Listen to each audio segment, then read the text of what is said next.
जय संविधान, जय भीम, महात्मा गांधी की जय, गोडसे मुर्दाबाद।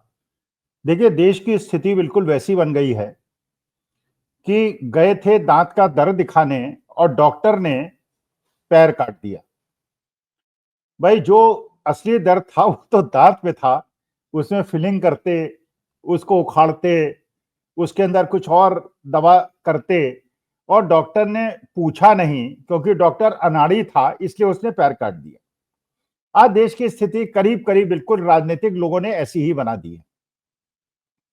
देखिए, आज देश की जो असली मुद्दा था, जिसपे सबको डिस्कशन करना चाहिए था, वो था जो देश की आर्थिक स्थिति कमजोर दर कमजोर होती जा रही है। देश की जीडीपी कम होती जा रही है, देश पे लोन बढ़ते चले जा रहे हैं, गरीब अमीर के बीच की खाई बढ़ती चली जा रही है, रुपया कमजोर होता चला जा रहा है।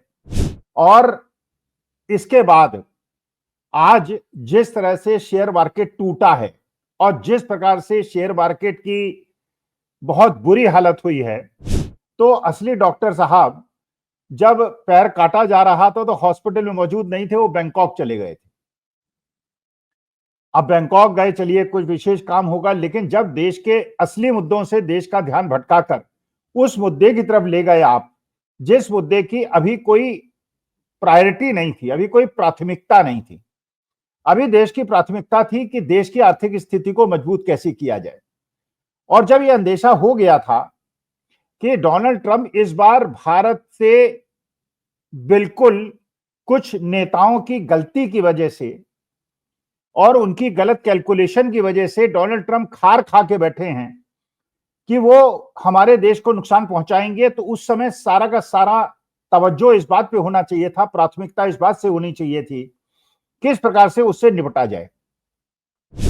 देखिए, जब डोनाल्ड ट्रंप आए तो उन्होंने नारा दिया अमेरिका को फिर अमीर बनाने का, और हर देश का जो नेता होता है, जो लोकतांत्रिक ढंग से जीतता है, वो इसी प्रकार के सपने दिखाता है, और ये डोनाल्ड ट्रंप ने किया।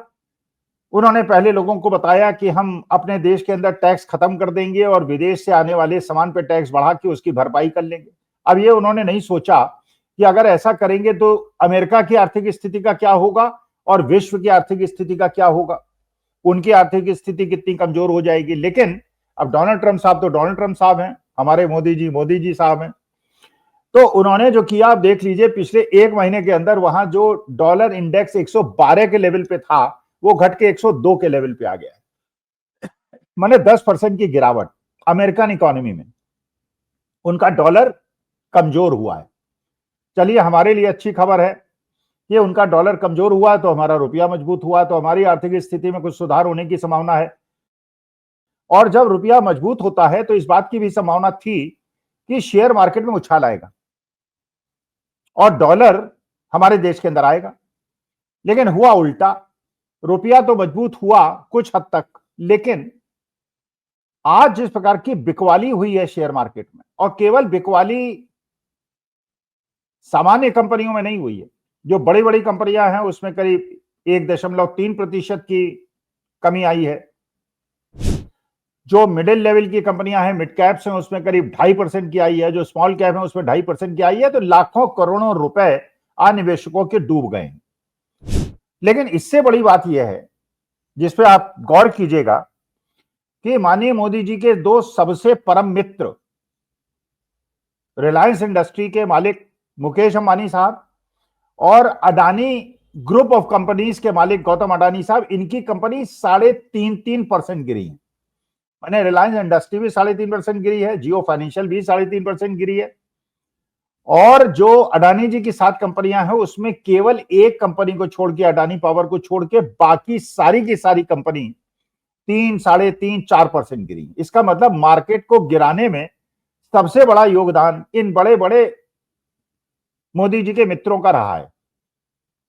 पहले भी मैंने एक वीडियो डाला था, निवेदन किया था आप लोगों से कि बहुत बड़े बुल और बेयर ट्रैप्स हैं, और ये ट्रैप में अगर मार्केट बढ़े तो बहुत ज्यादा उत्तेजित होने की आवश्यकता नहीं है, और मार्केट से दूर बैठने की आवश्यकता है, कैश को बचाने की आवश्यकता है। क्योंकि ये तेजड़िए और मंदड़िए बड़े बड़े लोग तो पैसा कमा लेते हैं और आम आदमी का पैसा डूब जाता है। मेरे ख्याल से देश के करोड़ों लोग और युवा लोग विशेषकर जिन्होंने शेयर मार्केट में 2-3 साल से इन्वेस्टमेंट करना शुरू किया होगा, आज उनको ये समझ में आ रहा होगा कि कितना बड़ा जोखिम, और इस समय देश की सारा प्राथमिकता होनी चाहिए थी, वो इस चीज पे होनी चाहिए थी जो डोनाल्ड ट्रंप ने हमें 26% का टैक्स लगाया, उससे कैसे बचेंगे। लेकिन उसकी तरफ कोई ध्यान नहीं। वक्फ बिल ले आए, वक्फ बिल को पास करा दिया, लोकसभा राज्यसभा के अंदर करा दिया, नीतीश कुमार के लिए परेशानियां क्रिएट कर दी, चंद्रबाबू नायडू के लिए परेशानियां क्रिएट कर दी, चिराग पासवान, जीतन राम मांझी और जयंत चौधरी के लिए परेशानियां क्रिएट कर दी। उनके वोट बैंक को तो खत्म कर दिया। जो उनका 50% वोट बैंक था, जिस समाज का वोट उनको मिलता था, उससे उनको बिल्कुल दूर कर दिया। और ये सोचा कि हमें क्या, हमें तो उनके वोट मिलते नहीं उस समाज के जिसके खिलाफ हम ये बिल लेके आए हैं, हम तो हिंदू वोट से आनंद करेंगे और इन सबको किनारे लगा देंगे। लेकिन उनको किनारे लगाने के चक्कर में यह स्थिति हो गई कि आज की तारीख में जो देश के असली मुद्दे थे उनसे देश का ध्यान हट गया। और इस प्रकार से चलिए, भगवान की कृपा है कि आज शुक्रवार है, 2 दिन मार्केट बंद है, लेकिन सोमवार को क्या होगा और उसके बाद क्या होगा, यह ध्यान रखने की आवश्यकता है और अपने पैसे को बचा के रखने की आवश्यकता है। जब अमेरिका ने टैरिफ लगाए, हर देश ने सीना तान के उसका मुकाबला किया। चीन ने कहा कि कोई भी चीनी कंपनी अमेरिका में कोई अपनी यूनिट एस्टैब्लिश नहीं करेगी। इसका मतलब चीन ने कहा, जो डोनाल्ड ट्रंप चाहते हैं कि मैं जब टैरिफ बढ़ा दूंगा, दूसरे देशों से मेरे देश के अंदर माल आना बंद हो जाएगा, तो जो विदेशी कंपनियां हैं, चीनी अमेरिकन, चीनी इंडियन, ताइवानीज, हांगकांग की, वियतनाम की, यूरोप की, वो अमेरिका में जाके यूनिट लगाएंगे और अमेरिका में उनको कहने का अवसर मिलेगा कि इतना ज्यादा हमारे देश के लिए इन्वेस्टमेंट हो गया, देखिए मैंने आप लोगों का कितना फायदा करा दिया। तो उसका जो जोरदार मुकाबला किया वो चीन ने किया। उन्होंने कहा कि अब कोई चीनी कंपनी को हम अनुमति ही नहीं देंगे कि अमेरिका के अंदर जाके पैसा लगाए।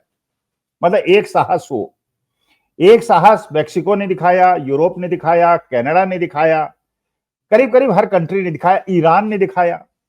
लेकिन हमारे देश के अंदर, हमारे देश के नेताओं से जो अपेक्षा की जाती थी कि हमारे देश के प्रधानमंत्री का 56 इंच का सीना है और वो लाल आंखें दिखा सकते हैं, एक भी प्रतिक्रिया इस टैरिफ के ऊपर नहीं आई। और आज उसका परिणाम है कि हमारा शेयर मार्केट इतनी बुरी तरह से टूटा और करोड़ों लोगों के पैसे डूब गए।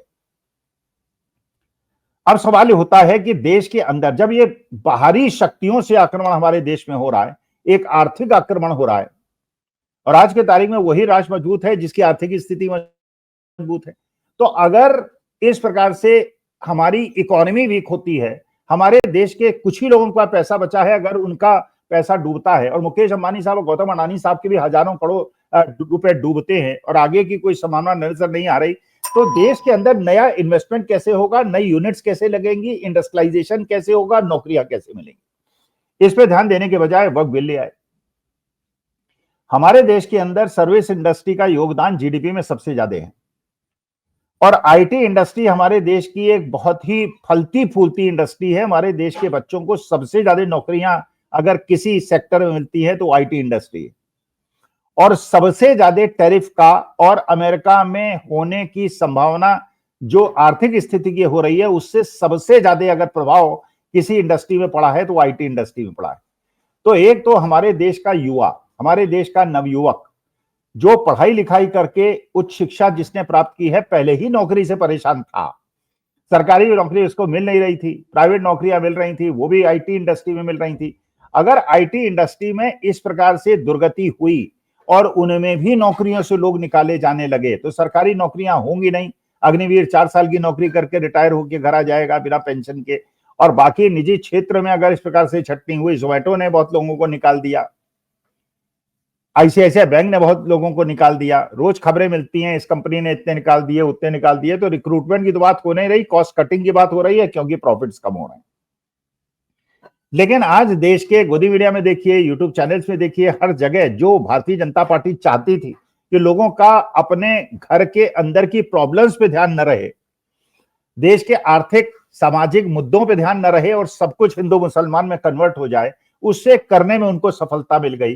तो राजनीतिक रूप से भारतीय जनता पार्टी को फायदा हो गया। जनता दल यूनाइटेड और टीडीपी और एलजेपी और हैम और जयंत चौधरी को नुकसान भली भांति हो गया हो, लेकिन इसके दूरगामी प्रभाव होंगे, क्योंकि एक समाज पूरी तरह से अगेंस्ट चला गया है, पूरा इंडिया गठबंधन पूरी तरह से संगठित हो गया है, एकजुट हो।